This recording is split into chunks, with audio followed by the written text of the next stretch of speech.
Hello students, welcome to your computer class. Now we were on the chapter more on Q basic. हम लोग for statement पढ़ा था, ठीक है। For statement में मीन्स फॉर लूप पढ़ा था। फॉर लूप में अभी तक हम लोग ने लूप के ही वेरिएबल को प्रिंट कराया। Now come to the some practical example. Loop के वेरिएबल को कि हमें पता चल गया कि for loop is the counting loop which counting loop means the loop execution time, मतलब ये लूप कितनी बार चलेगा ये प्री डिसाइडेड होता है, पहले से डिसाइड, ठीक है। This is the counting loop means loop counting is decided. For i is equal to 1 to 10, मतलब ये लूप आपका 10 बार चलेगा। Same counting. अब take some practical example. Okay, हम उस फॉर लूप को कहाँ यूज कर सकते हैं में you can use the program in creating the table. आपको किसी नंबर की टेबल चाहिए, ठीक है। टेबल में क्या करते हैं, जैसे कोई नंबर लिया, जैसे 2 लिया, 5 लिया, 3 लिया, what ever the number, 8 number लिया, ठीक है। अब टेबल प्रिंट करने में करना क्या होता है, सबसे पहले जो भी नंबर लिया है उस नंबर को 1 से डिवाइड किया, प्रिंट किया, फिर उस नंबर को 2 से डिवाइड किया, प्रिंट किया, फिर उस नंबर को 3 से डिवाइड किया, प्रिंट किया। अब यहाँ पर हमारा जो लूप जो वर्क है वो 10 टाइम्स चलेगा, 1 से लेके 10 तक हर नंबर से हम उसको मल्टीप्लाई किया, उस नंबर को 1 से मल्टीप्लाई किया, प्रिंट किया, 2 से मल्टीप्लाई किया, प्रिंट किया, 3 से मल्टीप्लाई किया, प्रिंट किया। मतलब आपका 1 से लेके 10 तक ये हर नंबर को उस नंबर से मल्टीप्लाई, जैसे 2 है या 5 है, 5 को पहले 1 से मल्टीप्लाई किया, प्रिंट किया, 2 से मल्टीप्लाई किया, प्रिंट किया, 3 से मल्टीप्लाई किया, प्रिंट किया, अप टू 10। अब हम ये बनाते हैं एक program which take a number, जो एक नंबर रीड करे, run time multiplication, run time हमने कोई भी नंबर रीड किया और उस नंबर की टेबल प्रिंट हो जाए, ठीक है। तो make a program, print enter a number. हम एक नंबर रीड करेंगे जिसकी हमें टेबल प्रिंट करनी है, तो स्क्रीन पर एक मैसेज प्रिंट होगा और आपको समझ में आ जाएगा कि हमें एक नंबर प्रिंट देना है जिसकी टेबल ये प्रिंट करेगा। इनपुट एंड, मतलब हमने एक नंबर को रीड किया, अब हमें इसी एंड की टेबल को प्रिंट करना है, ठीक है। For loop for a variable i ले लिया इज इक्वल टू 1 to 10। अब यहाँ पे देखिए मल्टीप्लिकेशन में करना क्या पड़ता है, हमें 1 से लेके 10 तक के नंबर को उस नंबर से मल्टीप्लाई करना है। यानी हमारा ये चीज फिक्स है कि हमारा जो नंबर है वो 1 से लेके 10 तक ही होना चाहिए। तो जब कितनी बार हमें मल्टीप्लाई करना है ये चीज फिक्स है, तो हम फॉर लूप लेते हैं। ये हमारा फॉर लूप i की इनिशियल वैल्यू 1, ये कब तक चलेगा, जब तक कि i की वैल्यू 10 नहीं हो जाती और हमने कुछ भी स्टेप नहीं लिखा है, मतलब बाइट ये हर बार i का 1 इंक्रीमेंटेशन होगा। अब हम इसमें कर क्या रहे हैं, हमें मल्टीप्लिकेशन चाहिए, तो हमने लिया एक वेरिएबल mul नाम का जिसमें हम ये नंबर और i को मल्टीप्लाई करके डाल रहे हैं। नंबर में जो भी नंबर हमने जिसकी टेबल चाहिए थी वो लिया, अब i की वैल्यू 1, उस नंबर पे हमने सबसे पहले 1 का मल्टीप्लाई करना है, फिर 2 का मल्टीप्लाई करना है, जो मल्टीप्लाई किया इसमें डाला। अब इसको हमें प्रिंट करना है। मान लीजिए हम ऐसा चाहते हैं, 2 रीड किया तो 2 मल्टीप्लाई बाय 1 इक्वल टू 2, इस तरीके से प्रिंट हो। या आप चाहते हो क्रॉस, तो cross 2 cross 1 equal to 2, 2 cross 2 equal to 2, इस तरीके से प्रिंट हो। तो अब हमारे पास नंबर तो ये है, जो इंक्रीमेंटेशन हो रहा है वो आई है, और जो मल्टीप्लीकेशन होकर डाल रहे हैं वो MUL में डाल रहे हैं। ठीक है, नाउ प्रिंट। हमें क्या चाहिए? सबसे पहले तो ये हमें वो नंबर चाहिए, यानी n, सेमी कोलन, क्योंकि एक ही लाइन में चाहिए। इसके बाद ये चाहिए, ये तो एक स्ट्रिंग है, फिक्स वैल्यू, तो हमने लिखा यहाँ पर आप x लिखिए तो ये क्रॉस का साइन दिखाई पड़ेगा। फिर से सेमी कोलन। अब क्या चाहिए? i की वैल्यू, यहाँ पे 1, फिर 2, फिर 3, फिर 4, फिर 5, फिर 6 चाहिए, यानी यहाँ पर i की जो वैल्यू हो वो चाहिए। फिर सेमी कोलन, फिर ये MUL का, फिर इक्वल टू ये चाहिए। उसके बाद हमें इस MUL की वैल्यू चाहिए। देन नेक्स्ट आई,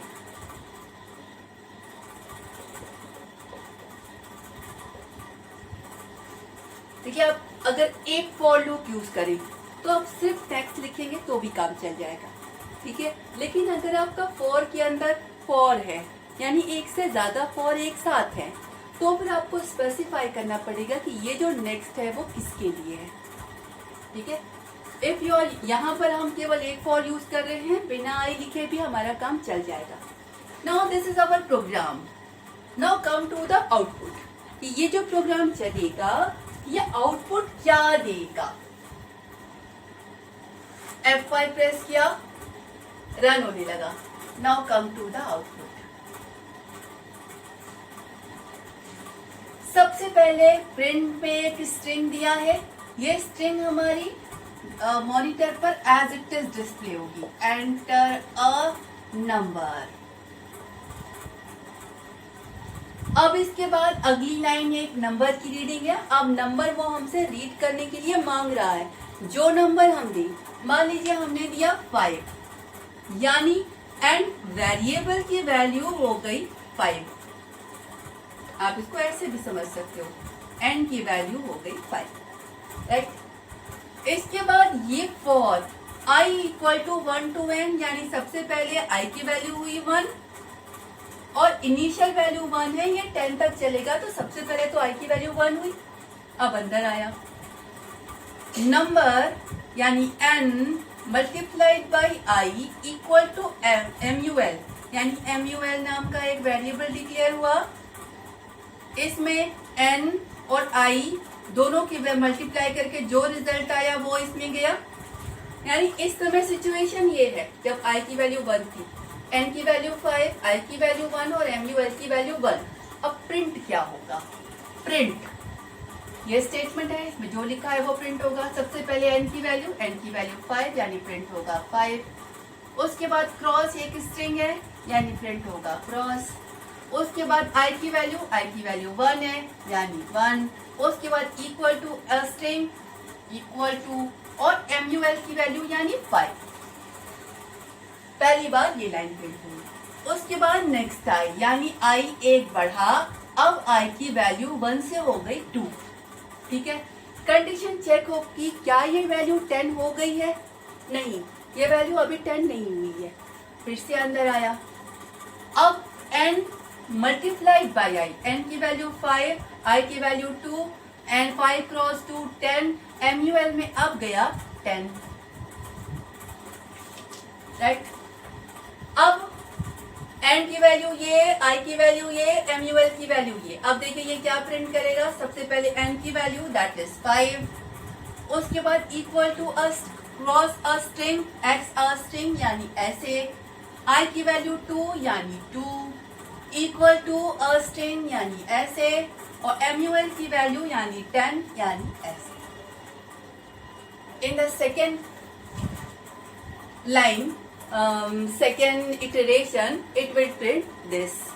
उसके बाद i की वैल्यू 2 से बढ़ के हुई 3।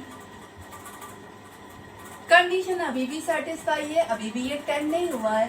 फिर से अंदर आया, अब MUL की value n cross i, n हमारा 5 है, i हमारा 3 है, तो MUL की वैल्यू हो गई 15। अब क्या प्रिंट होगा? n की value 5, cross string as it is, i की value 3, equal to as it is, MUL की वैल्यू 15, यानी आपका ये प्रिंट होगा। उसके बाद I बढ़ेगा 4, उसके बाद आपका 5 क्रॉस 4 इक्वल टू 20 प्रिंट होगा, फिर 5 क्रॉस 5 इक्वल टू 25 प्रिंट होगा अप टू द 10। I की वैल्यू 10 होगी तब तक चलेगा, फिर I की वैल्यू 11 होगी, आपका ये लूप टर्मिनेट हो जाएगा। तो this is the for loop. For means the counting loop. अगर आपको कोई अपने प्रोग्राम में कोई ऐसा वर्क कराना हो जिसमें नंबर, वर्क का नंबर प्री डिसाइडेड है, तो वहां पर हम काउंटिंग लूप यानी वहां पर हम फॉर लूप यूज करते हैं। ठीक है, now come to the conditional loop. For loop is the counting loop, now the next loop is the conditional loop.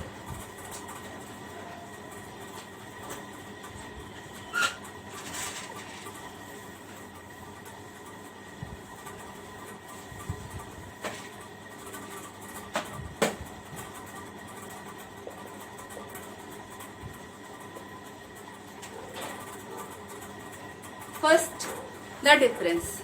In the counting loop, the loop count means ये loop कितनी बार चलेगा ये पहले से डिसाइड होता है। For I is equal to 1 to 10 10 बार चलेगा। For I is equal to 1 to 5 5 time चलेगा। तो लूप कितनी बार चलेगा ये पहले से डिसाइड है। ठीक है, और कंडीशनल लूप में लूप कितनी बार चलेगा ये पहले से डिसाइड नहीं होता। लूप की एक कंडीशन होती है और लूप आपका जब तक कंडीशन का रिजल्ट ट्रू रहे तब तक चलेगा। जैसे ही कंडीशन का रिजल्ट फॉल्स हो जाता है आपका ये लूप टर्मिनेट कर जाएगा। ठीक है, कंडीशनल लूप में आपके बेसिकली दो लूप होते हैं, एक व्हाइल लूप होता है, एक डू व्हाइल और डू अनटिल, यानी 3 हो गए। ठीक है, first while, second do while and third do until. तो सबसे पहले हम लोग लेते हैं व्हाइल।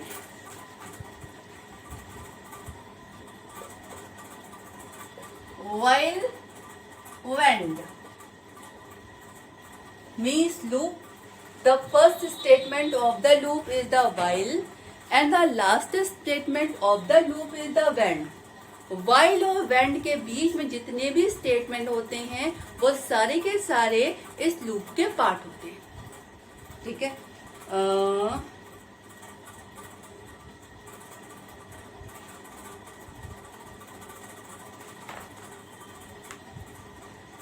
any good example?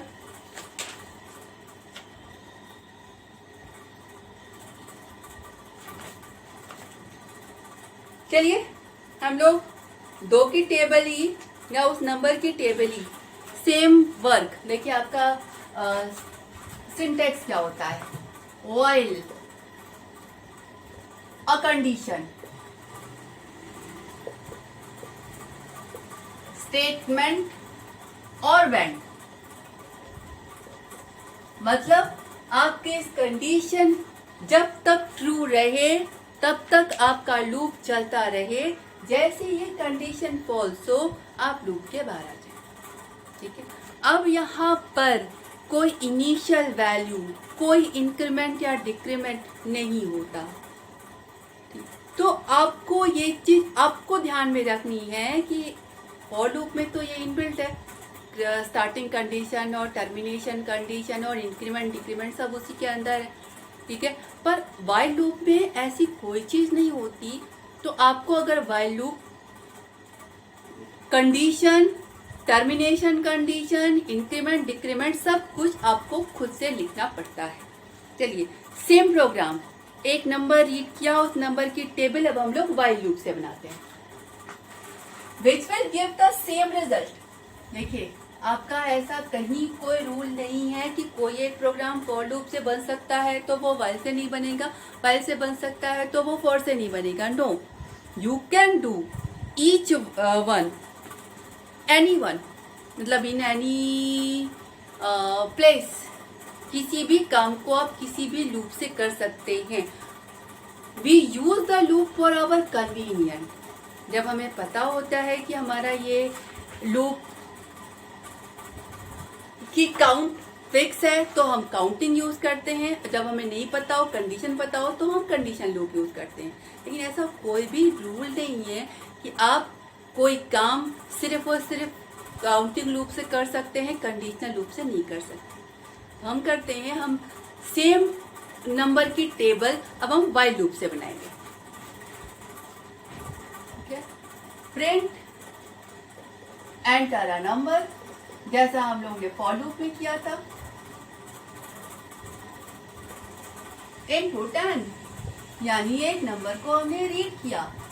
उसके बाद अब हमें व्हाइल लूप में कोई इनिशियल वैल्यू नहीं होती। एन को हमें 1 से लेकर 10 तक किसी एक उससे मल्टीप्लाई करना पड़ेगा। तो एक वेरिएबल में हमें 1 2 3 4 डालना पड़ेगा। उस वेरिएबल की इनिशियल वैल्यू यानी फर्स्ट वैल्यू 1 होगी, तो वो हमें लूप के पहले डिक्लेयर करनी पड़ेगी। आई की वैल्यू 1 व्हाइल। अब ये लूप हमारा कब तक चले? जब तक कि आई की वैल्यू लेस देन और इक्वल टू 10 रहे, यानी 10 से छोटी या 10 के बराबर रहे, तब तक लूप हमारा चलता रहे। जैसे ही आई की वैल्यू 10 से बड़ी हो जाए, लूप हमारा खत्म हो जाए। ठीक है। अब इसके बाद MUL में हमने n और i का मल्टीप्लाई किया। अब MUL में 2 भी मल्टीप्लाई हो गया है, वो रिजल्ट आ गया। हमें इस रिजल्ट को प्रिंट किया। प्रिंट क्या प्रिंट करेंगे? सबसे पहले n की वैल्यू, उसके बाद क्रॉस का साइन, फिर उसके बाद i की वैल्यू, उसके बाद इक्वल टू का साइन, उसके बाद मल्टीप्लाई होके जो रिजल्ट आया है वो। अब इसके बाद i की वैल्यू 1 है। ओके, ये लूप आपका चलता रहे जब तक कि i की वैल्यू 10 है। पर आपके इसमें इंक्रीमेंट इनबिल्ट नहीं है। आपने अगर इतना छोड़ दिया तो ये इनफाइनाइट लूप चलता रहेगा, क्योंकि i की वैल्यू 1 है, जो कंडीशन सेटिस्फाई है, और वो चलता रहेगा। आपको i बढ़ रहा है ये भी यहाँ पर बताना पड़ेगा। तो i equal to i plus 1। इसका मतलब आपकी i की जो वैल्यू थी उसमें एक जोड़ा, ठीक है, और जो वैल्यू आई वो आपने i वेरिएबल में डाल दी। Now come to the output. Output will be the same, but you have to know what is the working. सबसे पहले एंटर अ नंबर प्रिंट होगा। आपने मान लीजिए 5 ही रीड किया, ठीक है। अब यहाँ पर n की वैल्यू 5, i की वैल्यू 1। कंडीशन क्या i हमारा 10 से छोटा या बराबर है? हाँ, अंदर आए। MUL नाम के वेरिएबल में आपने n और i को मल्टीप्लाई करके डाला, यानी MUL में गया 5। क्या प्रिंट होगा? 5 क्रॉस 1 इक्वल टू 5, वैसे ही प्रिंट हुआ। उसके बाद i प्लस 1, i की वैल्यू क्या है? 1। 1 प्लस 1 इक्वल टू 2। अब i में गया 2, यानी अब i की वैल्यू हो गई 2। ठीक है। कंडीशन चेक किया, क्या 2 हमारा 10 से छोटा या बराबर है? हाँ, अंदर आए। 5, n की वैल्यू 5, i की वैल्यू 2, 5 क्रॉस 2, जो भी आया MUL में गया, यानी MUL में गया 10। प्रिंट क्या होगा? 5 क्रॉस 2 इक्वल टू 10। ये n की वैल्यू क्रॉस i की वैल्यू इक्वल टू और MUL की वैल्यू। उसके बाद i की जो भी वैल्यू है, i की वैल्यू क्या है? 2, 2 प्लस 1 दैट इज 3। i में क्या गया? 3, यानी i की वैल्यू हो गई 3। चेक किया, क्या 3 हमारा 10 से छोटा या बराबर है? हाँ, 3 हमारा 10 से छोटा है। फिर से अंदर गया, और ये लूप आपका तब तक चलता रहेगा जब तक कि i की वैल्यू 10 तक नहीं जाती। जैसे i की वैल्यू 11 होगी, मतलब आपका 5 क्रॉस 3 इक्वल टू 15 और 5 क्रॉस 4 इक्वल टू 20 से लेके 5 क्रॉस 10 550 तक प्रिंट होगा।